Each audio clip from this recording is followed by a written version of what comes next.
Sério, Putin, o Talibã. É esse o parceiro estratégico que a Rússia escolheu para o futuro. Sem suspense, a última decisão de Putin é tão absurda que parece inacreditável. Mas é verdade, isso é o desespero se manifestando. Primeiro foi a Coreia do Norte, agora o Talibã. Até onde a Rússia pode chegar enquanto Putin desesperadamente raspa o fundo do poço e cava ainda mais fundo em busca de aliados? Vamos analisar o acordo. Em 28 de maio, o político informou que Rússia e Afeganistão assinaram um acordo de cooperação militar, elaborado cerca de um ano após a Rússia se tornar uma das primeiras nações a reconhecer a suposta legitimidade do governo talibã que se instalou no país. A Rússia afirma que o Talibã não é mais um grupo terrorista, mas sim um governo com o qual deseja estreitar relações. Porém, até que ponto essa aproximação vai? Embora tanto a Rússia quanto o Talibã tenham sido rápidos em revelar que existe um acordo, nenhum dos dois está dizendo muito sobre o que isso realmente significa. No Fórum Internacional de Segurança em Moscou, o ministro da Defesa do Afeganistão, Mohammad Yaqub, foi o mais vago possível. A interação com a Rússia é importante para nós. Afeganistão e Rússia têm relações históricas e de longa data. Queremos avançar nessa direção, disse Yaqub, sem realmente dizer nada. O secretário do Conselho de Segurança da Rússia, Sergei Shoigu, afirmou: os países ocidentais devem descongelar os ativos afegãos, reconhecer sua responsabilidade pelos 20 anos no Afeganistão e assumir a reconstrução do país após o conflito. Então temos uma espécie de motivo para tudo isso. A Rússia quer dar uma alfinetada no Ocidente. Mas quanto ao acordo em si, tudo o que realmente sabemos é que se trata de algum tipo de acordo de cooperação técnico-militar, e que nenhum dos lados divulgou o texto do documento que assinaram. Sem o texto, é difícil avaliar o alcance do novo acordo, embora possamos especular. O acordo técnico-militar geralmente inclui transferência de armas, apoio logístico, treinamento de tropas e outros tipos de assistência. Mas isso já é um problema, pois os cofres da Rússia não estão cheios agora. A economia da Rússia está em modo de crise a tal ponto que a inteligência sueca relata que o país tem falsificado seus dados econômicos para parecer mais poderoso economicamente do que realmente é. Suecos afirmam que a Rússia enfrenta déficit orçamentário e inflação maiores que o informado. Não é como se a Rússia tivesse verba para apoiar o Talibã. Putin não pode enviar armas ao Afeganistão porque precisa delas para sua campanha fracassada na Ucrânia. Então, qual é o verdadeiro interesse da Rússia nisso? Putin busca um sinal político ao Ocidente, como mostra a fala de Shoigu. Ruslan Sulimanov, especialista do Centro Nest, disse ao The Insider que qualquer cooperação militar séria provavelmente está descartada.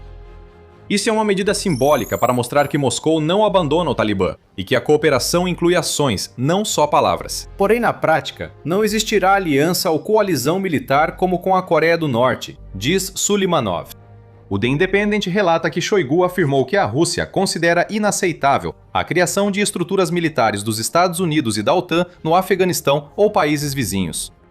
O que implica que a Rússia está tentando se posicionar como uma nação que defende os mais fracos contra as grandes potências ocidentais. O que mais há de novo, hein, Putin? Desta vez, o mais fraco é um regime terrorista que já derrotou a Rússia antes. Putin está se deitando com pulgas e está feliz com isso. A Rússia deve estar ganhando algo mais do que simplesmente achar que está desafiando o Ocidente com tudo isso. Seja o que for, certamente não são armas. O Talibã quase não tem nada para enviar à Rússia para ajudar Putin na guerra contra a Ucrânia. Segundo o Global Firepower, o exército criado pelo Talibã no Afeganistão depende quase só de armas leves. O Talibã não tem marinha e, por isso, não apoia a Rússia com navios de guerra. O Afeganistão possui 5 aeronaves, 2 aviões de transporte e 3 helicópteros, portanto, não há poder aéreo relevante. Tanques também estão fora, o Talibã não tem nenhum deles. O mesmo ocorre com a artilharia, segundo o Global Firepower, indicando que o Talibã só pode oferecer carne de canhão e parte dos 3.902 veículos de seu exército em termos de equipamento convencional. A Missile Defense Advocacy Alliance aponta que o Talibã tem acesso a mísseis, principalmente Stingers, Scud-B e SA-24 Igla-S, deixados por campanhas soviéticas e americanas no Afeganistão. A Rand estimou que 4.500 desses equipamentos foram deixados nesses conflitos, mas muitos devem estar usados, mal conservados ou são importantes demais para o Talibã enviar à Rússia. O Talibã também começou a mostrar sinais de que está usando drones para ataques suicidas, mas parece improvável que haja muito que o grupo possa fazer ou fornecer para a Rússia, em relação a drones que a Rússia já não possua. parece que o Talibã está se saindo melhor nesse acordo. Segundo a Rádio Europa Livre, Rádio Liberdade, a Rússia não tem recursos para enviar ao Talibã, e o regime afegão também não possui dinheiro para comprar algo da Rússia. O PIB do Afeganistão deve crescer 4,3% em 2025, mas esse aumento é ilusório, pois resulta do retorno de cidadãos do Paquistão e Irã. O retorno de mais de 2 milhões de afegãos ao país significou que a projeção para o PIB do país era de uma queda de cerca de 4%, segundo o Banco Mundial. Mas com esse acordo, o Talibã ganhou certa legitimidade como entidade geopolítica. Não muita. O Talibã ainda é considerado grupo terrorista pela maioria dos países, mas agora pode dizer que tem a Rússia como aliada no comércio e militarmente. Voltando à Rússia, há ao menos uma tentativa de preservar sua força nas regiões centro-asiáticas e do extremo oriente da Rússia. A Rússia busca um país que contraponha o Estado Islâmico Khorasan, responsável por um ataque devastador em uma casa de shows em Moscou que matou quase 150 pessoas em março de 2024. Esse grupo ainda está ativo dentro da Rússia, então parece que a lógica pode ser que Putin está se aproximando de um grupo de terroristas para ajudá-lo a enfrentar outro grupo. Outro ponto é a influência. Com a saída dos Estados Unidos do Afeganistão, a Rússia tenta ocupar o espaço e reorganizar a região. Tudo isso parece insignificante novamente. A única outra razão possível para a Rússia querer esse acordo é Putin achar que pode conseguir mão de obra do Talibã para mandar morrer na linha de frente na Ucrânia. Ele já fez isso antes com outros países. A Coreia do Norte enviou até 15 mil soldados para a Rússia entre o outono de 2024 e o final de 2025, segundo o Conselho de Relações Exteriores. No entanto, o Talibã não é muito mais poderoso em termos de mão de obra do que é em relação ao seu embaraçoso arsenal de equipamentos. O Afeganistão tem 75 mil militares ativos em suas forças armadas e outros 90 mil integrantes das forças paramilitares, a maioria dos quais é necessária para ajudar o Talibã a manter seu controle sobre o poder. Ditaduras apoiadas pelos militares não se sustentam se mandam seus melhores combatentes morrerem fora do país. Como afirmou Alexei Zakharov, pesquisador da Observer Research Foundation, sediada na Índia ao The Independent, o Talibã não supervisiona uma versão estável do Afeganistão. O Talibã enfrenta instabilidade no norte do Afeganistão e não consegue proteger a fronteira sul com o Paquistão. Zakharov observa que a Rússia provavelmente não trocará as armas sofisticadas que enviou à Coreia do Norte para convencer o Talibã a enviar soldados. Voltamos ao que esse acordo significa. Resumido, uma palavra: desespero. A Rússia fez acordo com o Talibã por não conseguir assinar com outros países. Esta é uma história sobre a influência geopolítica em declínio de Putin e seu impacto na Rússia. Explicaremos o motivo em breve. Fazemos The Military Show para mostrar como o poder realmente se move, ou neste caso, como quase não se move. Se você está gostando deste vídeo, não se esqueça de se inscrever para não perder o que vem por aí. Vamos começar pelo óbvio. A Rússia acabou de correr para os braços de um velho inimigo. Mudanças geopolíticas são comuns. Antigos inimigos se tornam aliados, e o contrário, algo frequente na história. O que estamos vendo nesse acordo entre a Rússia e o Talibã é um presidente russo que quer devolver ao seu país os dias de glória da antiga União Soviética, formando uma relação com uma organização que a União Soviética tentou destruir durante toda a década de 1980. A guerra de 10 anos entre o Afeganistão e a União Soviética custou à Rússia 15 mil soldados. Para outros países, isso seria humilhante demais para fechar um acordo como o que a Rússia fez com o Talibã. Mas para Putin, 15 mil baixas é menos da metade do que a Rússia enfrenta em um mês na Ucrânia atualmente. Talvez isso facilite para ele superar o passado. Mesmo assim, humilharam a Rússia de um jeito que só seria superado na campanha desastrosa de Putin na Ucrânia. O líder da Rússia agora assinar e promover acordos de defesa facilmente com esse grupo mostra o quanto o país perdeu espaço no cenário geopolítico. A Rússia atualmente aceita qualquer governo, independente da fragilidade da relação. A Coreia do Norte já era problemática. O Tratado de Defesa Cooperativa, que a Rússia assinou com ela em 2024, fez muitos questionarem até o fundo do poço a que Putin chegaria em busca de aliados. Kim Jong-un e seu governo isolado retribuíram a Rússia pela tecnologia e dinheiro enviados junto aos soldados citados antes. Mas Putin se estabeleceu como um homem que faz um pacto com o diabo, se isso significar uma chance maior de vencer sua guerra na Ucrânia. Mas pelo menos a Coreia do Norte podia oferecer alguma coisa. Soldados, foguetes e equipamentos militares foram enviados de Pyongyang antes e após o acordo de 2024 ser assinado. Em dezembro de 2025, Kim Jong-un confirmou que tropas norte-coreanas ainda operavam na Rússia, aparentemente removendo minas na região de Kursk. Mas a Rússia não vai conseguir nada parecido com isso do Talibã. Não existe quid pro quo, nem troca de dinheiro e tecnologia por tropas e equipamentos. Apenas um acordo que mostra que Putin não tem mais para onde recorrer. Isso não é sobre desafiar os Estados Unidos, nem sobre o Talibã ajudar a Rússia contra a Ucrânia.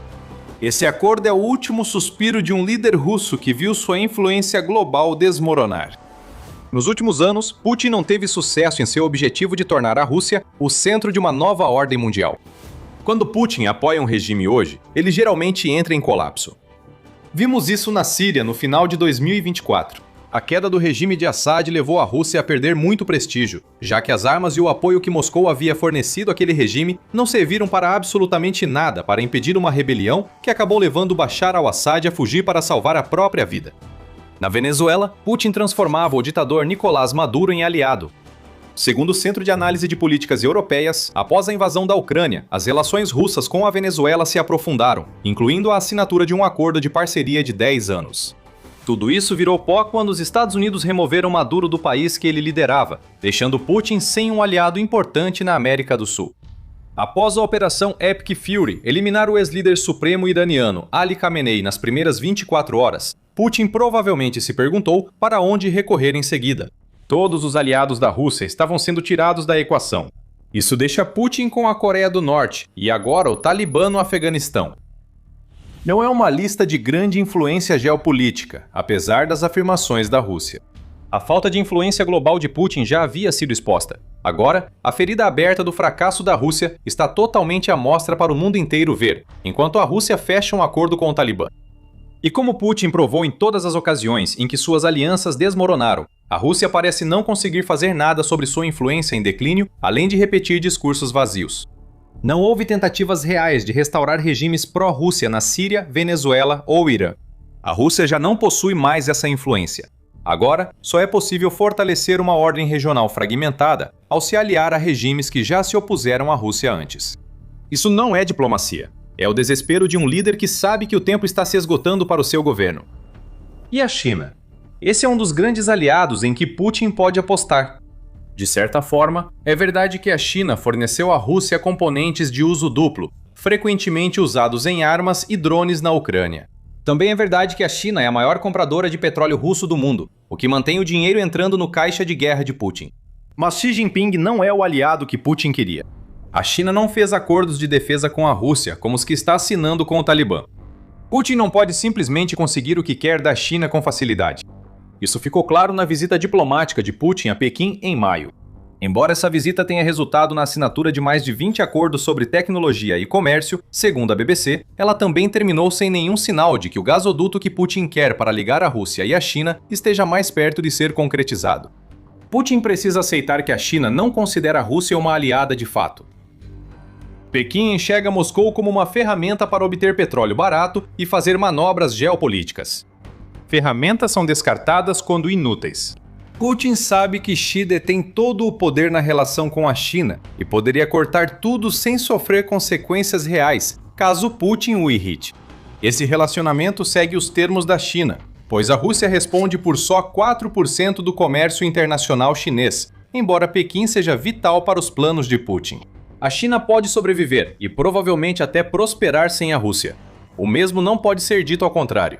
O melhor que a Rússia consegue entre as grandes potências é um relacionamento unilateral e sucessivos colapsos de liderança, resultando no acordo com o Talibã.